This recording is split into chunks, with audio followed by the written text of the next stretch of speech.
Hello, everyone, and welcome to the 7 o'clock episode of Miss Glen and Friends Read On.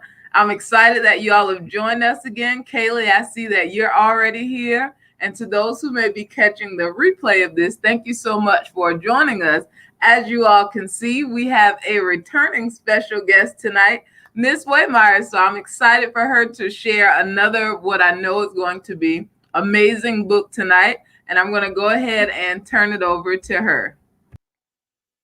Hey guys, I'm back. Hope you guys are well. I had a hard time trying to make up my mind what to read tonight, but I went with Armadillo Tattletale. And I'm pretty sure we all know what a tattletale is. At some point in time in our life, we've probably been one. Miss Waymeyers has been one.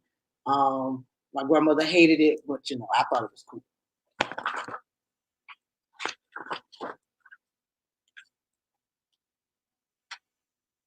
In the bare bones beginning, armadillo's ears were as tall as jackrabbits and as wide as steer horns.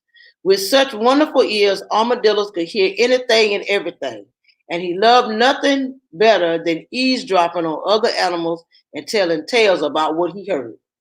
So there's Armadillo and his big ears.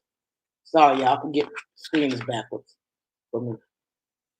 But as good as his ears were for hearing, they dragged in the dirt and stuck in the muck. After a rain, it always made him trip. Armadillo was the slowest of creatures. And since the other animals disliked him for telling tales, they beat him to the watering hole every day and forced Armadillo to scrounge through the mud for a puddle of murky water to drink. It tasted awful and practically made him sick, so he drank as little as possible and was always thirsty. Okay, so Armadillo had a very bad habit. He listened to conversations that worked for him. One day, as Armadillo stumbled around searching for a puddle, he overheard Egret whisper to Turtle, "Blue Jay's feathers are looking a bit scraggly. I wonder if the poor bird is sick. I'll call on him tomorrow to see if I can be of help." Okay, so there's Armadillo. There is.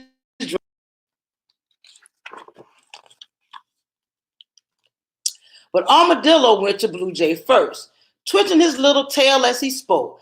"I heard Egret talking about you," he said in a sing-song voice. "She thinks you're scraggly looking." Blue Jay squawked, barked, and he squeaked, and he gawked, and he otherwise threw one humongous hissy fit.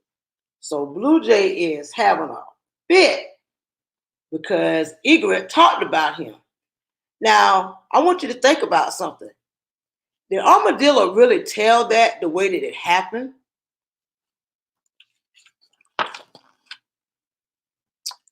When Egret heard what happened, she went straight away to Armadillo. "What you told Blue Jay was not true. Anyway, my words were not for your ears," she scolded, and she picked and pecked his ears good and proper and gave him the what for and the how come and the why not. Armadillo cried great big armadillo tears, and he promised he would never tell tales again. So you see what happened when Armadillo went back and gave his report. But the next day, while searching the mud for a sip of water, Armadillo heard Muskrat and Butterfly talking, and he hid in the bushes to listen. Rattlesnake's rattles used to be terribly out of tune, but now they sound wonderful. "She must be taking music lessons," said Muskrat. Okay, so there's Armadillo being nosy. Is it a good thing to go and just tell information to other people, especially if you don't tell it correctly?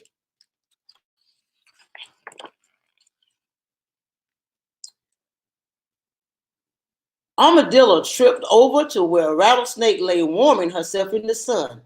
He shifted his weight from foot to foot in an awkward armadillo dance. Rattlesnake opened an eye, and Armadillo grinned. "I heard Muskrat talking about you. He said your rattle sound terrible and out of tune." Rattlesnake rattled, and she prattled, and she fussed, and she cussed, and she otherwise threw one humongous hissy fit. Now, Armadillo's tattletailing is getting out of hand, isn't it?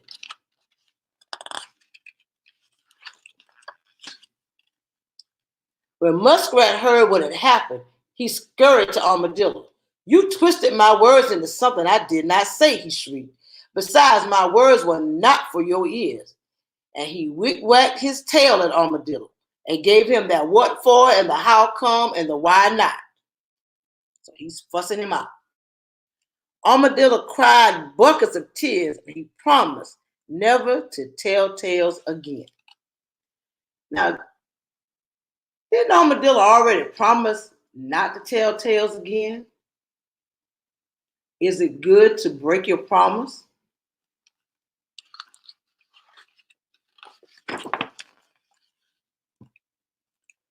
But the next day, while slogging through the mud looking for a drink, Armadillo saw Alligator and Blue Heron talking, and he stepped behind a rock to listen. Toad's skin is looking so much better than it used to. I wonder if she changed her diet, said Alligator.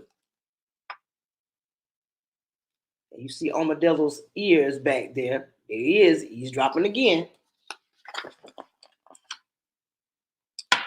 Armadillo shuffled off to find Toad. I heard Alligator say your skin is plug ugly and you should go on a diet, he said with a twinkle in his eye. Croak, ribbit, croak. Toad hopped and flopped, and she wailed and she railed, and she otherwise threw one humongous hissy fit. That's one mad frog. When Alligator found out that Armadillo, had said, she hurried to find him. Why did you tell Toad those things? I never said them, she snapped. Anyway, my words were not for your ears. She gave him the what for and the how come and the why not. Now she grabs him by the ears.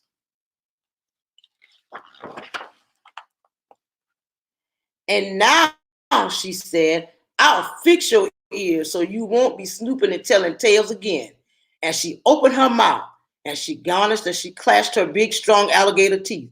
And then she nipped and she snipped and she clipped at Armadillo's ears until there was nothing left but teeny, tiny, itsy, weeny little ears. She is angry. When she finished, Armadillo looked at his reflection in a puddle. His ears were so tiny. Then he started to cry. Oh, did he cry? He raised such a ruckus that all the animals came to see what had happened.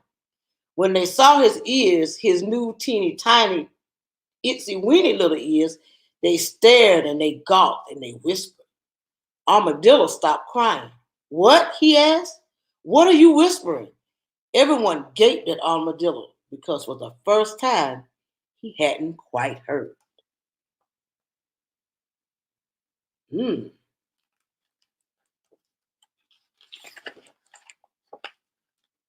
was not for your ears anyway, Muskrat called out.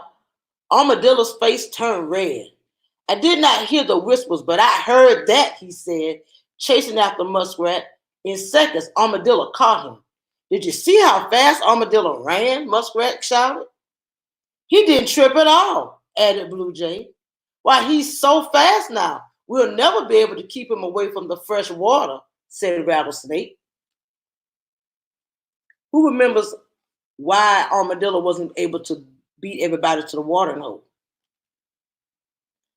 Armadillo felt his tiny, teeny, itsy-weeny little ears. Fresh water, he shouted. That is just what I wanted. And it's fun to run fast.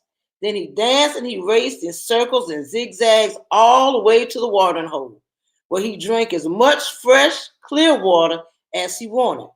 From now on, I will never be thirsty again. And he wasn't.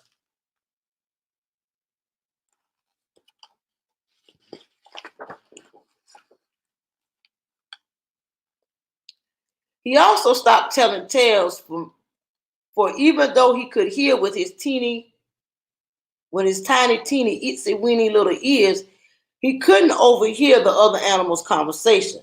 To this day, armadillos have small ears. They always drink their fill of fresh water, and you may hide in the bushes and listen as long as you like, but you will never, ever catch an armadillo telling tales.